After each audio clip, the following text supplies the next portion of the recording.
इत्तेहाद के एक प्लेटफार्म पे कायम। इस वक्त आज के इस माहौल में कोई करता है कि ये इसके पीछे मेरी नमाज नहीं, मेरे पीछे इसकी नमाज नहीं, ऐसे मौलवी को स्टेज से उतारो और जूते मार के भगाओ। ऐसे मौके पर ये पूरी कौम का दुश्मन है, ये लड़ा रहा है। ये मौका नहीं है लड़ाने का, ये मौका नहीं है अपनी पेट की तोंद को मोटा करने का, ये मौका नहीं है। इस वक्त एक मसले नहीं है हमारे सामने, एक मसले नहीं है। किसानों का आंदोलन देखकर सरकार ये देखना चाहती है कि कितने पानी में है। इसके बाद फिर वही मुद्दा उठने वाला है सीए और एनआरसी का। आप और हम लोग लड़ते रहेंगे तो माफ़ कीजिएगा, वो तो यही चाहते ही हैं कि ये लोग लड़ें और हम लोग इनके लड़ने का नाजायज़ फ़ायदा उठाएं। जिसको जहाँ जगह मिल जाए बैठ जाओ। हम अल्लाह तबारक व तआला का शुक्र अदा करते हैं कि उसने हमें और आपको जो मज़हब दिया है, जो इस्लाम दिया है, वो एक ऐसा मज़हब है जो हमें भाईचारा सिखाता है, जो हमें दूसरों के बुज़ुर्गों का अदब और एहतराम करना सिखाता है। अल्लाह के नबी सल्लल्लाहु अलैहि वसल्लम ने फरमाया कि तुम दूसरे धर्म के मानने वाले, दूसरे मज़हब के मानने वाले, जो उनके महान पुरुष हैं, जो उनके बिगेस्ट मैन हैं, जो उनके अच्छे लोग हैं, जिनको वो महान पुरुष तसव्वुर करते हैं, तुम उनको बुरा मत कहो, उनकी इज्जत करो, उनका आदर करो, उनका सम्मान करो, ताकि वो भी तुम्हारे महान पुरुष यानी मोहम्मद रसूलुल्लाह का अदब करें, सम्मान करें, इज्जत करें। जब हम दूसरों के बुज़ुर्गों को इज्जत देंगे तो दूसरे भी हमारे बुज़ुर्ग को इज्जत देंगे। जब हम दूसरे अन्य धर्म के लोगों को, दूसरे धर्म वालों को जब हम बुरा कहेंगे तो जाहिर बात है कि वो हमारे नबी को भी बुरा कहेंगे।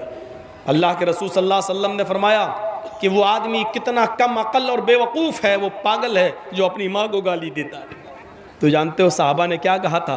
साहबा ने कहा अल्लाह के रसूल, ऐसा कम वक्त इंसान कौन होगा जो अपनी माँ को गाली दे?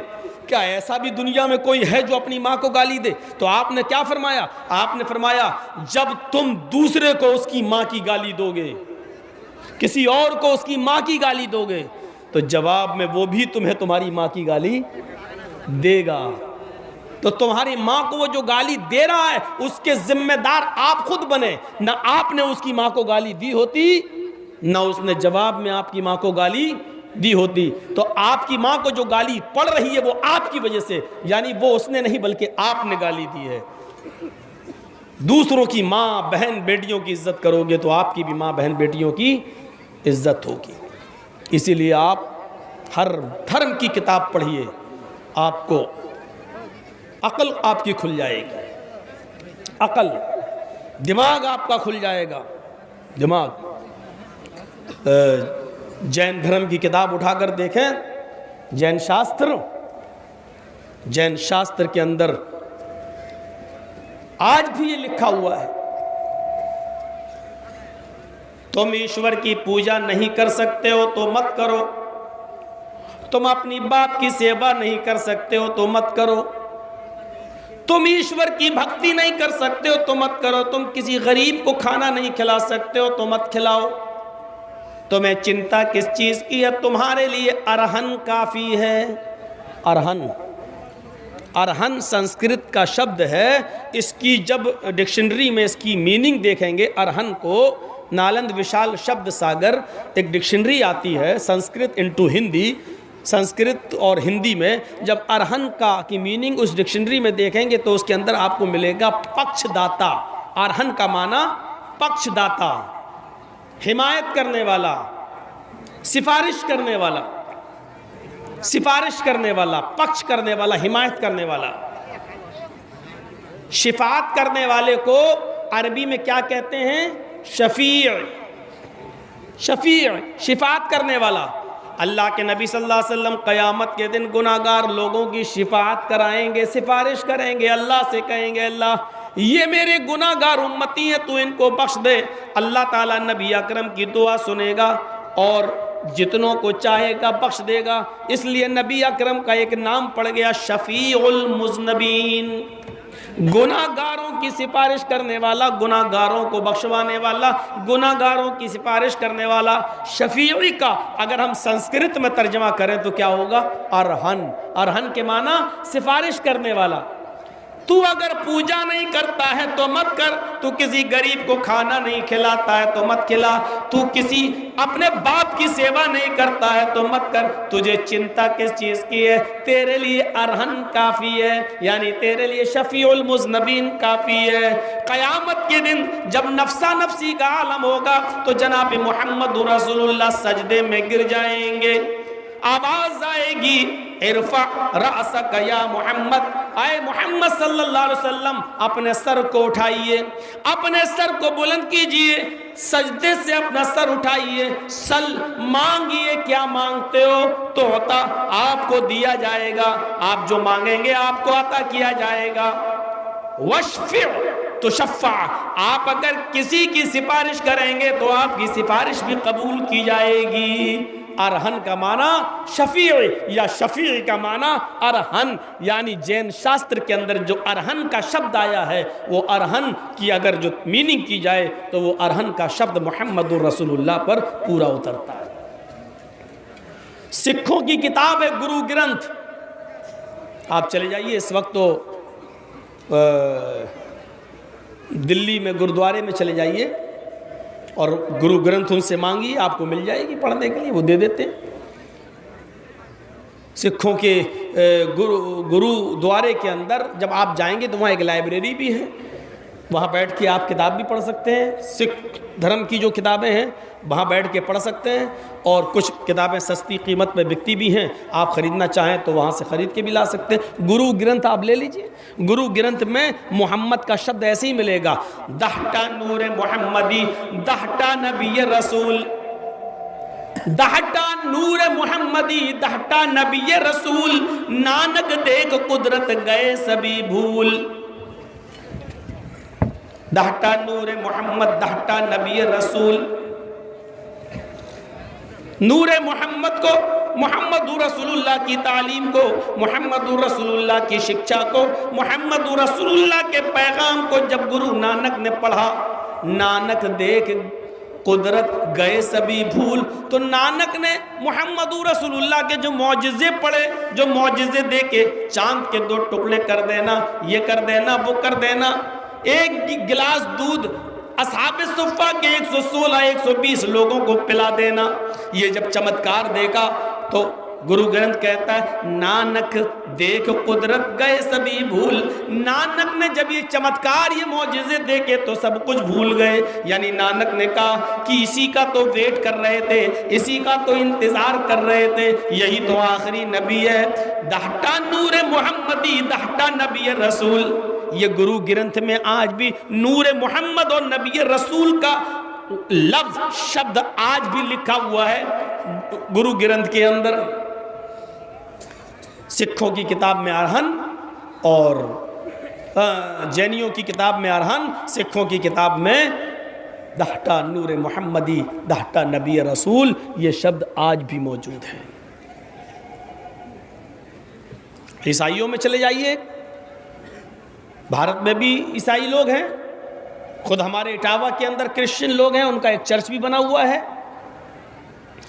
आप उनसे बाइबल मांग सकते हैं, और बाइबल के वो नंबर 5 5वीं जिल्द के अंदर आप ये शब्द देख सकते हैं, ये सेंटेंस पढ़ सकते हैं, जो इंग्लिश की बाइबल है वो, उसमें आप ये लफ्ज पढ़, आज भी ये सेंटेंस पढ़ सकते हैं, I will pray the father, he shall give the another comforter, after that I will not talk much with you, because the prince of this world cometh, his name will be Muhammad, his name will be Ahmad, his name will be Ahmad।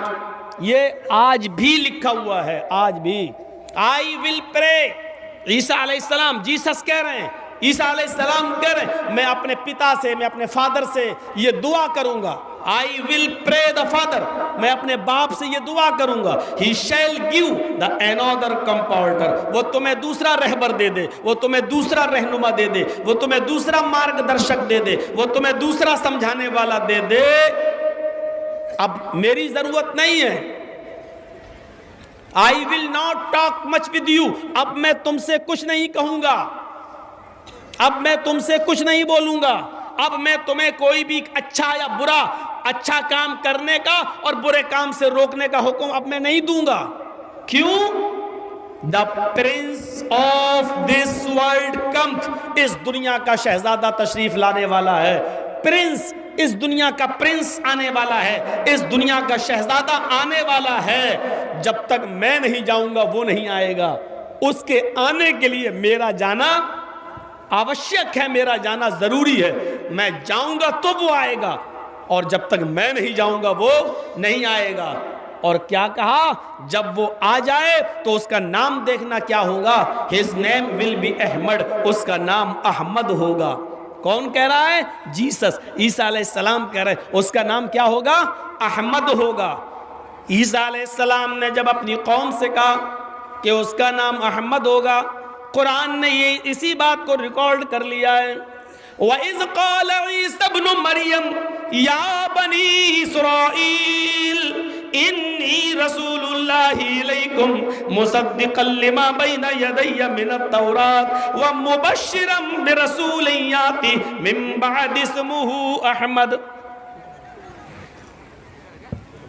और जब ईसा अलैहिस्सलाम ने कहा, और जब मरियम के बेटे ने कहा, वइज़ क़ाल ईसा इब्नु मरियम, और जब ईसा मरियम के बेटे ने कहा, या बनी इस्राईल, ओ इस्राइल के बेटो, ओ मेरी कौम के लोगों, या बनी इस्राईल, ओ मेरी कौम के लोगों, इन्नी रसूलुल्लाहि इलैकुम, मैं तुम सब की तरफ अल्लाह का रसूल बनाकर भेजा गया।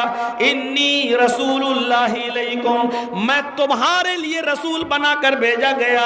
मुसद्दिक़न लिमा बैना यदैया मिनत तौरात, मुझसे पहले मूसा अलैहिस्सलाम जो किताब लेके आए तौरात, मैं उसकी तस्दीक करता हूँ कि वो आसमानी किताब थी।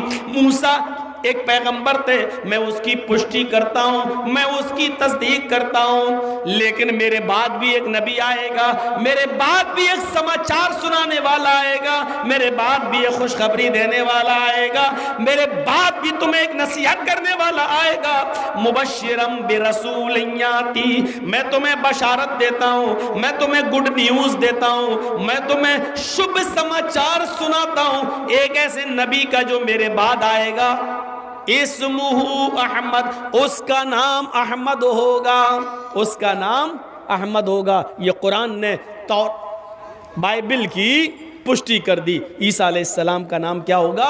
ईसा अलैहिस्सलाम ने क्या कहा? आखिरी जो नबी आएगा, जो मेरे बाद आएगा, मेरे जाने के बाद, उसका नाम क्या होगा? His name will be Ahmed, उसका नाम अहमद होगा। कुरान ने कहा, ईसा अलैहिस्सलाम ने अपनी कौम से ये बात कही थी, इस्मुहु अहमद, उसका नाम क्या होगा? अहमद। अल्लाह के नबी के दो नाम हैं, एक मोहम्मद और एक अहमद। और भी नाम हैं, लेकिन मोहम्मद नाम आपके दादा अब्दुल मुत्तलिब ने रखा था और अहमद नाम आपकी माँ आमिना ने रखा था।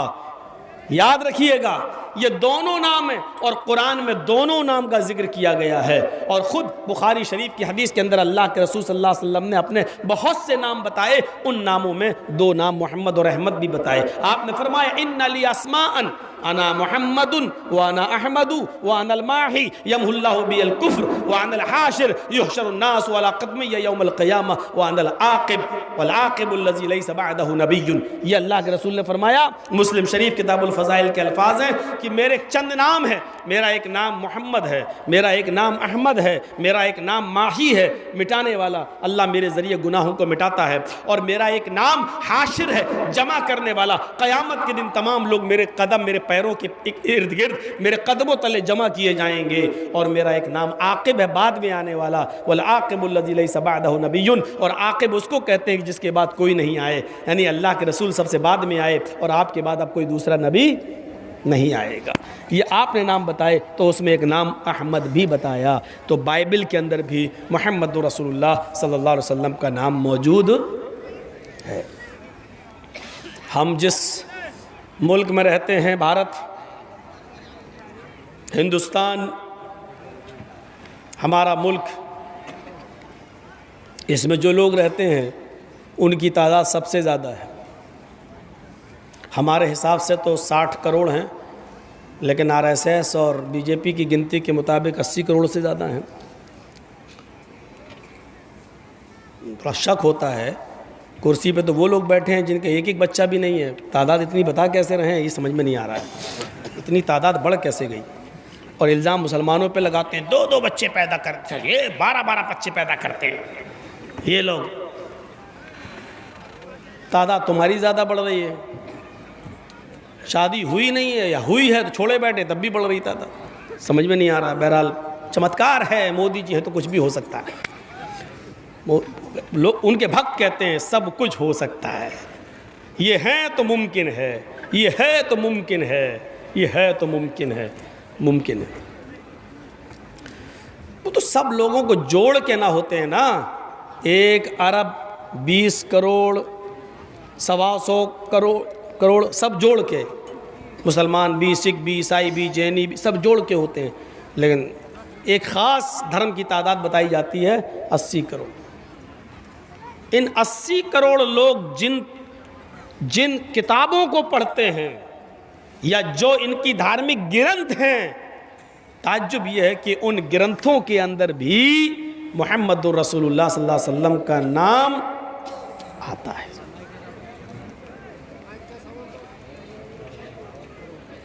अब ये मेरा कसूर नहीं है, अब ये माइक वाला जाने और आप लोग जाने भाई, लेकिन शोर मत करिएगा, इससे ज़्यादा तेज़ आवाज़ थोड़ी होगी यार। पैसा पूरा लेंगे, माइक अधूरा दे रहे हैं। अब इतना हम थोड़ी करीब से बोलेंगे कि ऐसे हो तो दांत ही टूट जाए। आइए मोहम्मद अहमद एक तरफ से आपको नाम दिखाता हूं।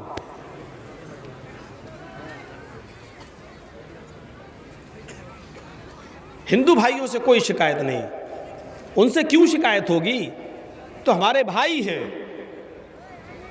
कुरान ने भी कहा या अय्युहन्नास इन्ना खलक़नाकुम मिन ज़करिन व उन्सा, हमने एक मर्द और एक औरत से पैदा किया, हम सब भाई हैं। हमें आपसे हिंदू भाइयों से शिकायत थोड़ी है, हमें अपने उस बाप की कुछ नालायक औलादों से शिकायत है बस, जो हमें भाई मानने से इनकार कर रहे हैं। वो हमें मनु की औलाद मनुष्य नहीं मानते हैं। आदम का बेटा आदम की औलाद में आदमी नहीं मानते हैं, और मानते होते तो माफ कीजिएगा भाई तसव्वुर किया होता, और भाई तसव्वुर किया होता तो कोई इस मुल्क से भाई को बाहर करने की बात ना करता, इस घर से बाहर करने की बात ना करता। इनके धर्म में भी भाई लिखा है, प्रत्यत्यम चारुम धर्म गोपी थाए पुरहूयसे मरुद्रग्नागही। बताऊंगा, पहले एक तरफ से आइए। मोहम्मद देखिए कितनी जगह वेदों में आया मोहम्मद। तस्मिन्नंतरे मलेक्ष आचारण समन्विता महामदिति खयात शिष्य शाखा समन्विता।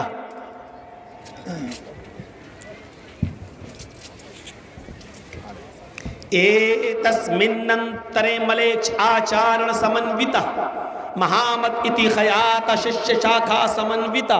महामद हमने 2 बार पढ़ा इस मंत्र को। महामद इति खयाता शिष्य शाखा समन्विता। श्रीमद् भागवत महान पुराण स्कंद 12 अध्याय 2 मंत्र नंबर 18।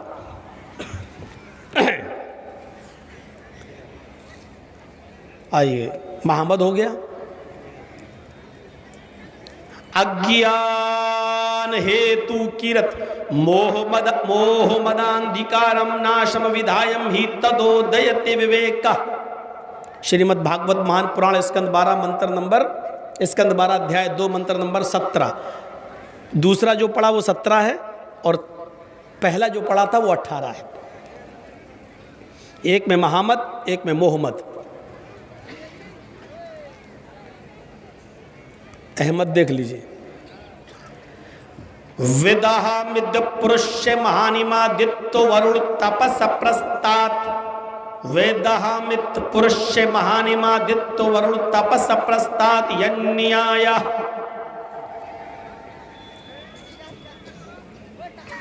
पहले इन 3 मंत्रों को समझ लो, उसके बाद फिर जरूरत पड़ेगी तो और पढ़ेंगे। 17 वाला मंत्र देख लीजिए। अज्ञान हेतु कीरत, अंतिम कल्कि के आने से पहले, अंतिम अवतार के आने से पहले, कल्कि महर्षि के आने से पहले अंधकार होगा, जिहालत होगी, तारीकी होगी, अंधेरा होगा। अज्ञान हेतु किरत, वो कल्कि जब इस धरती पर आएगा तो पहले अज्ञानता को, जिहालत को, तारीकी को खत्म करेगा। अज्ञानता जिहालत को खत्म करेगा, जिहालत। हेतु किरत, और सबका हितकारी होगा, सबके लिए आएगा, सिर्फ मुसलमानों का नहीं होगा। इस चीज को समझिए। हेतु किरत, सबके का हितकारी होगा। जैसे सूरज जब निकलता है तो उसकी रोशनी हिंदू को भी मिलती है, मुसलमान को भी मिलती है, सिख को भी मिलती है, ईसाई को भी मिलती है। सूरज किसी धर्म का नहीं होता है, वो सबका। ऐसे ही मोहम्मद सल्लल्लाहु अलैहि वसल्लम अंतिम ऋषि जब आएंगे तो वो सबके हितकारी होंगे। यानी वो जो शिक्षा लेकर आएंगे, जो तालीम लेकर आएंगे, वो तालीम सबके लिए होगी, सिर्फ मुसलमानों के लिए नहीं, सबके लिए होगी। नाम क्या होगा? मोहमदांधिकारम, मोहम्मद अंधिकारम। जब मिलाएंगे, उसूल है, जब मिलाएंगे तो क्या पढ़ा जाएगा? अलग अलग करके पढ़ेंगे तो क्या पढ़ेंगे? मोहम्मद अंधिकारम, ये अलग अलग करके पढ़ेंगे। और जब एक साथ पढ़ेंगे तो कैसे पढ़ेंगे? मोहम्मदांधिकारम। जैसे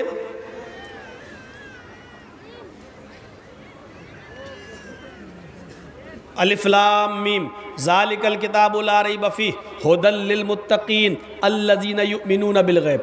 जब अलग अलग पढ़ेंगे तो कैसे पढ़ेंगे? हुदल लिल मुत्तकीन अल्लज़ीना युमिनूना बिल गैब। और जब मिला के पढ़ेंगे तो कैसे पढ़ेंगे? हुदल लिल मुत्तकीन अल्लज़ीना युमिनूना बिल गैब। ऐसे ही नून के ज़बर को लाम से मिला दिया जाएगा तो अलिफ गिर जाएगा, क्या होगा? हुदल लिल मुत्तकीन अल्लज़ीना, अलिफ गिर जाएगा। ऐसे ही जब यहाँ अलग अलग करके पढ़ेंगे तो कैसे पढ़ेंगे? मोहम्मद अंधिकारम। अलग अलग पढ़ेंगे तो आ पढ़ा जाएगा। और जब एक साथ मिलाकर पढ़ेंगे तो उसका उच्चारण, तलफ़ुज़ कैसे होगा? प्रोनाउंसिएशन उसका क्या होगा? मोहम्मद मदांधिकारम, मदांधिकारम। आ गिर जाएगा और वो आ की आवाज दा के दा में बढ़ जाएगी। मोह मदांधिकारम नाशम, अंधेरे को नाश करने वाले का नाम मोहम्मद होगा। वो मोहम्मद जब इस धरती पर आएंगे तो उनके आने के बाद अंधेरा नाश हो जाएगा, अंधेरा मिट जाएगा, अंधेरा खत्म हो जाएगा। सच में मुहम्मदुर रसूलुल्लाह के आने से पहले अरब के अंदर अंधेरा ही अंधेरा था। पूछो उलमा से, औरतें, स्त्रियां खाने काबा का बिल्कुल नंगी होकर तवाफ किया करती थी। उनके जिस्म पर कोई कपड़ा नहीं होता था, वो बरहना और नंगी होकर, बरहना होकर नंगी होकर वो तवाफ किया करती थी।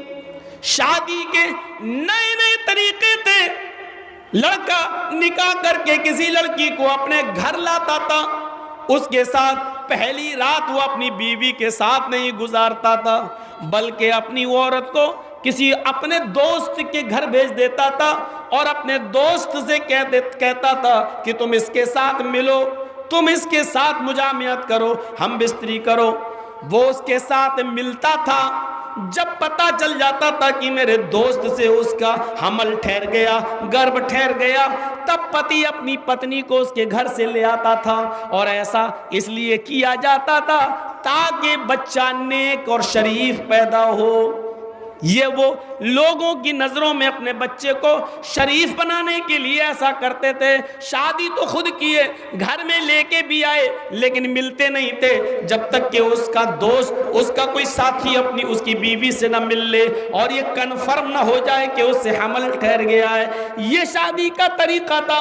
एक और तरीका ये था कि एक औरत से 3, 4, 5, 6, 10 तक लोग मिलते, 3 से ज़्यादा और 10 तक, 10 से ज़्यादा नहीं, 10 से नीचे, यानी 9 या 10, 10 से ज़्यादा नहीं। एक औरत से इतने लोग मिलते, पूरे साल मिलते। आज 1-2 मिले, कल 1-2 मिले, 1-2 महीने के बाद मिले, ऐसे मिलते। हामिला हो जाती तब भी मिलते और हमल के आखिरी 2-3 महीने में छोड़ देते। जब बच्चा पैदा हो जाता, जब उस औरत के बच्चा पैदा होता तो उस औरत वो 10 को बुलाती, जितने लोगों के साथ संपर्क में थी सबको बुलाती और उसके बाद कहती कि तुम भी मिले हमसे, तुमने भी हमसे मुलाकात की, अब ये बच्चा मेरे पैदा हुआ है। अब ये औरत उस बच्चे को जिसकी गोद में रख देती, ये औरत उस बच्चे को उन 10 लोगों में से जितने लोग उससे मिले जिसकी गोद में रख देती थी, ये उसी का बच्चा मान लिया जाता था और ये उसकी पत्नी मान ली जाती थी, और जिसकी गोद में बच्चा रखा गया वो इस औरत का पति मान लिया जाता था। और मजाल नहीं थी कि कोई इससे इनकार करे। ये सब शराफत और तहारत के नाम पर होता था। निकाह का ऐसा भयंकर, इस तरीके के भयंकर तरीके थे। जुए में लोग रकम हारने के बाद मकान लगा दिया करते थे और मकान हारने के बाद अपनी पत्नी जुए में लगा दिया करते थे, और जुए में पत्नी हार गए तो अपनी जवान बेटी भी जुए में लगा दिया करते थे। मेरे भाइयों, इतना अंधकार था, इतनी जिहालत थी। वेदों के आधार पर देखा जाए, वेदों के आधार पर तो जिहालत थी। मोहम्मद सल्लल्लाहु अलैहि वसल्लम के आने से पहले उसी को कहा गया, अज्ञान हेतु किरत मोह मदांधिकारम नाशम। जिहालत के दौर में आएंगे, हेतु किरत सबके हितकारी होंगे, सबके लिए आएंगे। मोहम्मद, उनका नाम मोहम्मद होगा। अंधिकारम नाशम, उनके आने के बाद अंधेरा दूर होगा, उनके आने के बाद अंधेरे का नाश हो जाएगा, अंधेरा मिट जाएगा। मोहम्मद रसूलुल्लाह के आने के बाद ऐसा अंधेरा मिटा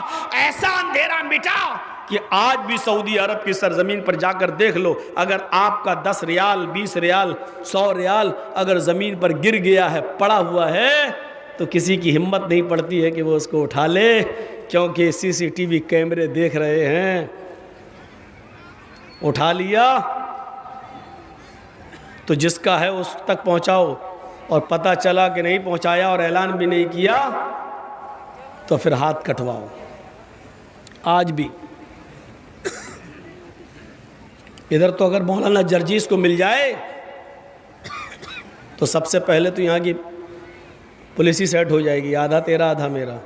अब जिसका है वो चीख रहा है, लेकिन अब उसको नहीं मिलेगा। हट, मिला ही नहीं, है ही नहीं। वहाँ ये उठाएंगे तो हाथ कटने तक की नौबत आए, पड़ा रहता है। कभी कभी ऐसा होता पुलिस ही को उठाना पड़ता और वही बॉक्स में डाल देती है। ये हालत है, ऐसा अंधेरा बेटा। जाइए सऊदी अरब की सरजमीन से 3 साल का रिकॉर्ड गवर्नमेंट से कहिए कि दे, 5 साल का रिकॉर्ड आप मंगवाइए। 5 साल के रिकॉर्ड में आपको एक भी रेप की घटना नहीं मिलेगी, 5 साल के रिकॉर्ड में। इंडिया का रिकॉर्ड मंगा के देखिए तो पता चला बीजेपी के नेता ही मिलेंगे आपको सबसे ज़्यादा। ये रेपिस्ट फला सत्ताधारी मिलेंगे। 5 साल की जिंदगी में एक रेप का केस नहीं मिलेगा। और यहां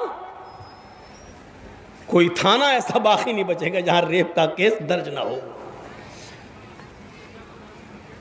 इंडिया टुडे की रिपोर्ट तो ये कहती है कि इंडिया के अंदर हर 7 मिनट में एक बलात्कार होता है, हर 7 मिनट में एक रेप। पूरे इंडिया का एक रिकॉर्ड है, हर 7 मिनट में एक रेप,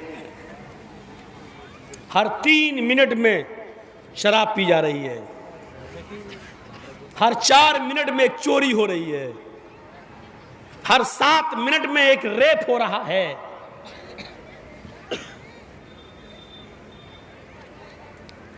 अज्ञान हेतु किरत मोह मदांधिकारम नाशम विधायम हि तदोदयते विवेका। अंतिम महर्षि, अंतिम संदेष्टा जब इस दुनिया में आएगा, उसका नाम मोहम्मद होगा। उसके आने के बाद अंधेरे का नाश हो जाएगा, अंधेरा मिट जाएगा।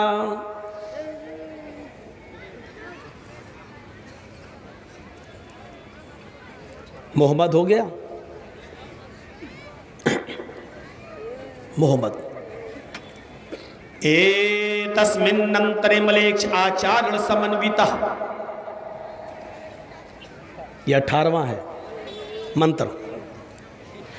तस्मिन्नंतरे मलेक्ष आचारण समन्वितः, मलेक्षियों के आचार्य आएंगे, मलेक्षियों के आचार आएंगे। मलेक्ष अनपढ़ जाए, आचार्य माने गुरु, टीचर, पढ़ाने वाला, मुअल्लिम, सिखलाने वाला। अनपढ़ों के अंदर एक आचार्य आएंगे, समन्विता, उनकी नजर में कोई छोटा बड़ा नहीं होगा, सबको बराबर की नजर से देखेंगे।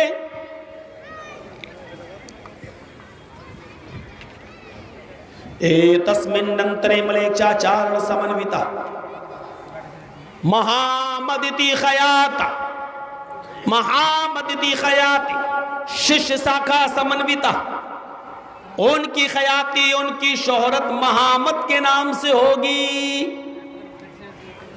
एक जगह मोहम्मद, एक जगह मोहम्मद, उनकी पहचान किससे होगी? महामद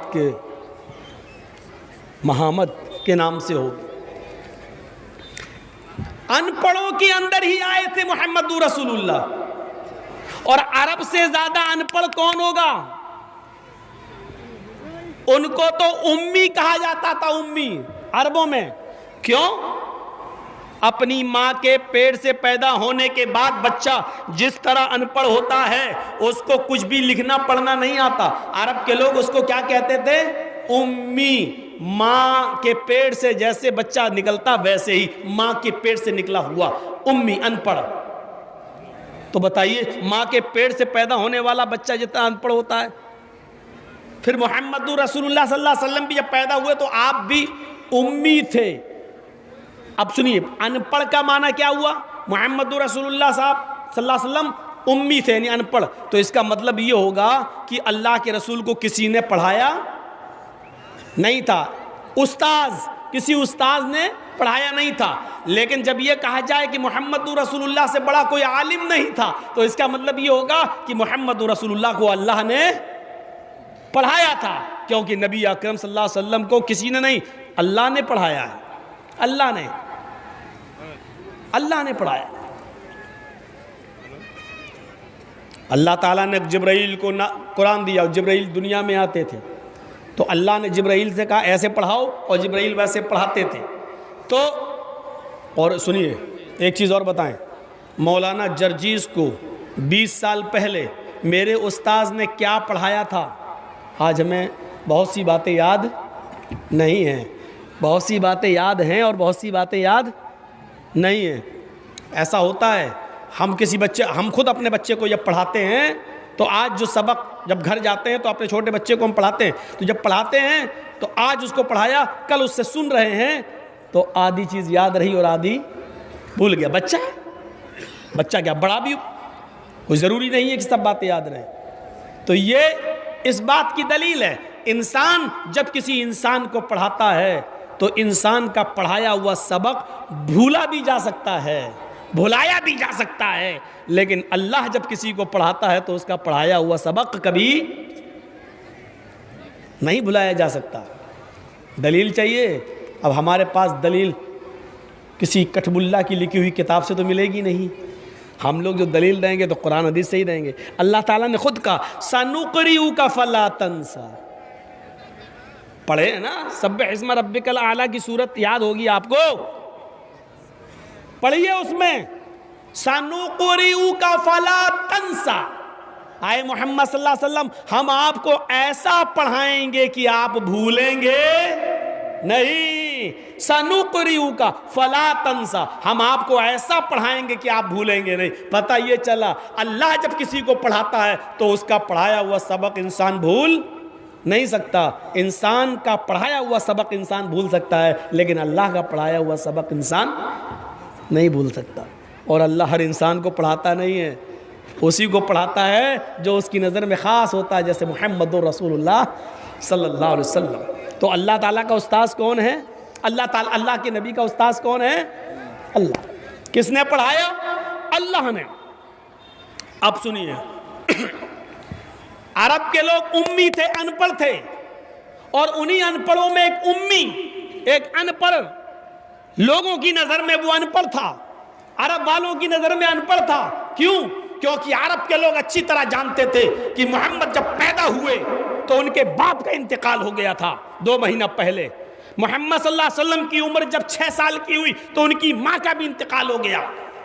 जब 8 साल के हुए तो उनके दादा भी छोड़ के चले गए, अब्दुल मुत्तलिब का भी इंतकाल। इस बच्चे को तो किसी ने पढ़ाया ही नहीं है। 40 साल के बाद नबी बन गए। अरब के लोग जानते थे ये तो वैसा ही है जैसे हम लोग अपनी माँ के पेट से पैदा होते हैं, ये तो वैसा ही अनपढ़ है। कुरान ने उसी तरफ इशारा किया, हुवल्लज़ी बअसा बिल उम्मीयीना रसूलन मिनहुम यतलू अलैहिम आयातिही व युज़क्कीहिम व युअल्लिमुहुमुल किताब वल हिकमा व इन कानू मिन क़ब्लु लफ़ी ज़लालिम मुबीन। उसी तरफ अल्लाह ताला ने इशारा किया। हाँ, याद करो, अल्लाह तो वो है, हुवल्लज़ी, अल्लाह तो वो है, हुवल्लज़ी बअसा बिल उम्मीयीना रसूलन मिनहुम, जिसने उम्मियों के अंदर उन्हीं में से एक रसूल भेजा, जिसने अनपढ़ों के अंदर उन्हीं में से एक रसूल भेजा। वो रसूल क्या करता है? अब वेद देखिए, आचार्य, वो अनपढ़ों में जाएंगे, उनके गुरु होंगे। तो गुरु अगर अनपढ़ होता तो अनपढ़ तो गुरु नहीं हो सकता है, पढ़ाने वाला अनपढ़ तो नहीं हो सकता है। वो मलेच्चियों में अनपढ़ों में जाएंगे, लेकिन उनके गुरु होंगे, उनको पढ़ाएंगे, उनको सिखलाएंगे। अल्लाह ने भी क्या कहा? हुवल्लज़ी बअसा बिल उम्मीयीना रसूलन मिनहुम यतलू अलैहिम आयातिही, हमने अनपढ़ों के अंदर एक रसूल उन्हीं में से भेजा। वो रसूल क्या करता है? यतलू अलैहिम आयाती, कुरान की आयतें पढ़ पढ़ के सुनाते हैं। व युज़क्कीहिम, उनको शिर्क और बिदअत और गुनाहों की दलदल और गंदगी से पाक व साफ करते हैं। वो नबी उनको गुनाहों की, नापाकी की और शिर्क और बिदअत की गंदगियों से निकालते हैं। वयुअल्लिमुहुमुल किताब वल हिकमा, और वो नबी उनको कुरान और हदीस, किताब और हिकमत सिखलाते हैं। सिखलाने वाला ही तो मुअल्लिम है। वयुअल्लिमुहुमुल किताब, वो सिखलाते हैं किताब और हिकमत, वो सिखलाते हैं उनको कुरान और हदीस, वो सिखलाते हैं उनको दीन की बातें। सिखलाने वाला आचार्य हुआ, सिखलाने वाला गुरु हुआ। वेद ने जो गुरु बताया है आखिरी नबी को, लेकिन नाम बताया मोहम्मद इत्तिखयात, ओ मोहम्मद के नाम से मशहूर होंगे, मोहम्मद के नाम से मशहूर होंगे, आचार्य होंगे, गुरु होंगे, अनपढ़ों के अंदर आएंगे। और आगे क्या कहा? समन्विता, उनकी नज़र में कोई छोटा और बड़ा नहीं होगा, वो सबको बराबर की नज़र से देखेंगे, सबको बराबर की नज़र से। बड़े हसीन खूबसूरत लोग बैठे हुए हैं नबी की मजलिस में, सहाबाए किराम सितारों की तरह चमकने वाले नबी की मजलिस में बैठे हुए हैं।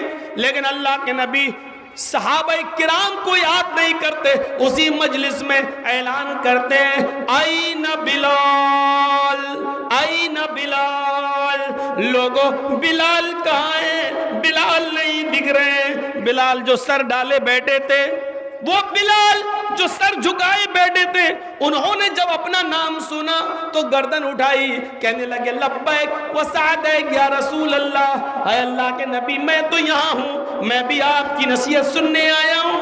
आप जो अभी खुतबा देंगे, आप जो अभी चंद बातें बताएंगे वो मैं सुनने आया हूँ, मैं यहाँ हूँ। आपने फरमाया लोगों जानते हो ये कौन है? लोगों ने कहा बिलाल। कहा नहीं, इसके अलावा भी तुम जानते हो ये कौन है? कहा नहीं। फरमाया आए लोगों ये बिलाल है, मैं जन्नत देख कर आया, मैं जहन्नम देख कर आया, मुझे मेराज हुई, मुझे जिब्रील ने जन्नत और जहन्नम का दौरा कराया। लोगों ये बिलाल है, मैंने जब जन्नत का दौरा किया तो जन्नत के अंदर मुझसे आगे आगे बिलाल चल रहे थे और बिलाल के जूतों की आवाज मेरे कानों में आ रही थी। ये बिलाल है जन्नत के अंदर जिनके जूतों की आवाज मैंने सुनी। आए लोगों मालूम है बिलाल को अल्लाह ताला ने जन्नत दे दी, यानी मुझे ये बता दिया ऐ मोहम्मद सल्लल्लाहु अलैहि वसल्लम समझ लो कि मैंने बिलाल को जन्नत दे दी। यकीन ना आए तो सुन लो बिलाल के जूतों की आवाज, मैंने बिलाल को नहीं देखा लेकिन बिलाल के जूतों की आवाज मेरे कानों में गई, यानी अल्लाह ने मुझे ये बता दिया कि बिलाल जन्नती है। आए बिलाल आज बताओ तुम ऐसा कौन सा नेक काम करते हो? आए बिलाल बताओ आज तुम ऐसा कौन सा नेक अमल करते हो जिसकी वजह से तुम्हें अल्लाह ताला ने जन्नत में दाखिल कर दिया, जिसकी वजह से जन्नती बताया? बिलाल कहते हैं वो तो मुझे नहीं मालूम, जो सब करते हैं उतना ही हम करते हैं।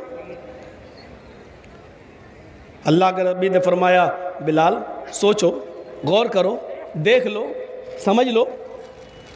नहीं अल्लाह के रसूल जितना सब अमल करते उतना हम। हाँ एक चीज़ ऐसी है जो मैंने औरों के अंदर नहीं देखी। अब वो अमल देखो इधर, अब वो अमल देखो क्या था। एक अमल ऐसा है जो मैंने औरों के अंदर नहीं देखा, करते होंगे लोग लेकिन मैंने नहीं देखा। कहा क्या? कहा वो अमल ये है कि मैं बगैर वज़ू के कभी नहीं रहता। जब भी मेरा वज़ू टूटता है, जब भी मेरा वज़ू टूटता है मैं फ़ौरन वज़ू बना लेता हूँ। जब भी मेरा वज़ू, जब भी पेशाब किया फ़ौरन वज़ू बना लिया, जब भी लैट्रिन की फ़ौरन वज़ू बना लिया, जब भी सोकर आँख खुली वज़ू बना लिया। इंसानी फितरत है, जब भी हवा पास हुई फ़ौरन मैंने वज़ू बना लिया। और वज़ू बनाने के बाद मैं जितनी अल्लाह ताला मुझे तौफीक देता है मैं नमाज ज़रूर पढ़ता हूँ, 2 रकात, कभी 4 रकात, कभी 6 रकात, वक्त जितना होता है मेरे पास मैं 2, 4, 6, 8 रकातें मैं ज़रूर पढ़ता हूँ, नफिल का एहतिमाम ज़रूर करता हूँ। अल्लाह के नबी ने कहा बस आए बिलाल, बस यही वो नेक अमल है, आए बिलाल यही वो नेक अमल है जिसकी वजह से अल्लाह ताला ने तुम्हें जन्नत के अंदर दाखिल कर दिया है, खुशखबरी सुना दी। इतना कहना था, मजमे में एक सहाबी उठते हैं, आए बिलाल तुम्हारी शादी नहीं हुई? बिलाल कहते नहीं। क्यों नहीं कर लेते हो? का कैसे कर लूं? मैं इतना काला हूं, इतना काला हूं कि जो लड़की एक बार देखती है रिजेक्ट कर देती है, मेरा रिश्ता नहीं होता। उस सहाबी ने फरमाया ए बिलाल मेरे साथ मेरे घर चलो, मैं एक नजर तुम्हें अपनी बेटी दिखा देता हूं। वो पानी लेकर आएगी, तुम उसके चेहरे पर और उसकी हाथ की हथेलियों पर एक बार नजर डाल लो, अगर वो तुम्हें पसंद आ जाए तो मैं तुम्हें अपनी बेटी निकाह में देने के लिए तैयार। आए बिलाल मैं अपने मुंह से अपनी बेटी की तारीफ क्या करूं, मेरी बेटी के बड़े बड़े अमीरों के रिश्ते आ चुके हैं, मेरे मोहल्ले में लोग उसको चांद का टुकड़ा बोलते हैं। उधर से दूसरे उठे, आए बिलाल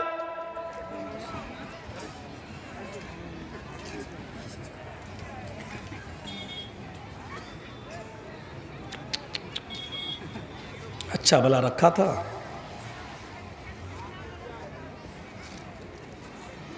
आए बिलाल, दूसरा उठा। आए बिलाल, पहले इन्होंने कहा इनके यहां जाकर इनकी बेटी देख लो, और अगर पसंद ना आए तो फिर मेरे घर चलो, मेरी बेटी भी एक नजर देख लो, अगर पसंद आ जाए तो मैं अपनी बेटी का निकाह तुम्हारे साथ करने के लिए तैयार हूं। कौन? बिलाल। रंग कैसा? काला। और काला भी कैसा? हदीस की किताबों में लिखा हुआ है कि कोयले का रंग फिर भी कुछ साफ होगा, बिलाल कोयले से ज्यादा काले। मोटे होंठ, हबशी लोगों के होते हैं ना मोटे होंठ, जैसे क्रिस गेल के, देखा होगा खेलने वाला खिलाड़ी, मोटे होंठ। ये सब लिखा है, मैं बुराई नहीं, लिखा है, गीबत नहीं है, लिखा है। सिर्फ इसलिए लिखा कि देखो ऐसे होने के बावजूद रिश्ते के लिए काला नहीं देखा जाता था, मोटे होंठ नहीं देखे जाते थे, अमीरी, प्रॉपर्टी, जमीन और जायदाद नहीं देखी जाती थी, बल्कि क्या देखा जाता था? साहबा अपनी बेटी का निकाह करने के लिए बिलाल की दीनदारी देख रहे हैं। आए बिलाल, अगर मेरी बेटी तुम्हारे निकाह में आ गई तो वो भी नेक अमल करेगी और वो भी नेक अमल करने वाली बन जाएगी, और मेरी बेटी नेक अमल करने वाली बन गई तो वो जन्नत की हकदार होगी, और मुझे, मेरी बेटी भी तुम्हारे साथ जन्नत में चली जाएगी। और दीनदार लड़के से निकाह करने की वजह से अल्लाह ताला उसके बाप को भी जन्नत दे देगा। ये देखा जाता था। ये कुछ कहने की जरूरत नहीं। हम लोग क्या देख रहे हैं आजकल? तो लड़की देखने कौन जाता है? व्हाट्सएप पे फोटो भेजो, फेसबुक पे, व्हाट्सएप पे फोटो मंगा लेते हैं। अब व्हाट्सएप में फोटो जब मंगाओगे तो वो तो बंदरिया भी तुम्हें हीरोइन लगेगी, वो तो इतना लीप पोत के, और जिस कलर का ड्रेस है उसी कलर की लिपस्टिक, और ये भी भरोसा नहीं कि वो अपनी दे रही है या किसी और की दे रही है।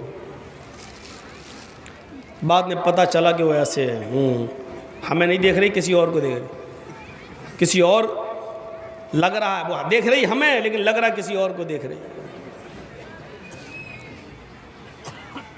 एक बाल्टी उसके ऊपर पानी डाल के देखो, सब पता चल जाएगा कि ओरिजिनल खूबसूरती क्या है और बनावटी क्या है। पेंट की हुई होती है, पेंट की हुई। हम देख क्या रहे हैं?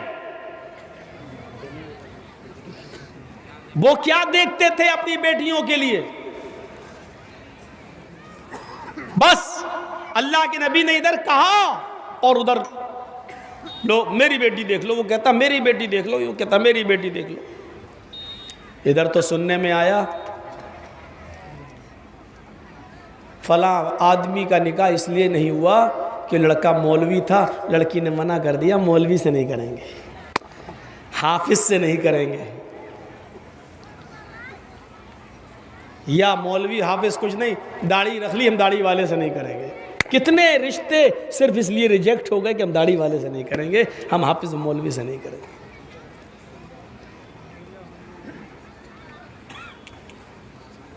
ये देखा जाता था। ये अज्ञान हेतु किरत मोह मदान विकारम न ए तस्मिन अंतरे मलेचा चार समन्विता, वो सबको बराबर की नजर से देखेंगे। मोहम्मद रसूलुल्लाह सल्लल्लाहु अलैहि वसल्लम ने काला गोरा नहीं देखा, अमीर गरीब नहीं देखा, सबको बराबर की नजर से देखते थे, सबको बराबर की नजर से। एक मौका तो वो आया कि ईसाई नया नया इस्लाम लाया, हजरत उमर फारूक ने उसको कलमा शहादत पढ़वाया, और उसने कलमा शहादत पढ़ने के बाद ख्वाहिश जाहिर की, अमीरुल मोमिनीन मैं उम्रा करना चाहता हूँ। आपने कहा शौक से जाओ। उम्रा कर रहा है, ईसाई से अभी मुसलमान हुआ है, पहला उम्रा है, 4-5 दिन हुए इस्लाम लाए हुए, जो कपड़ा पहनकर तवाफ कर रहा था, उसकी चादर लटक रही थी जमीन पर। अचानक एक दूसरे सहाबी के पैर से दब गई। तवाफ में भीड़ होती है, वो दब गई। वो ईसाई जो मुसलमान हुआ था थोड़ा सा आगे बढ़ा, चादर जमीन पर गिर गई। इस सहाबी ने वो चादर उठाई और कहा, भाई धोखे से दब गई, ये लीजिए आपकी चादर। उसने पीछे पलट के देखा, ईसाई रह चुका था।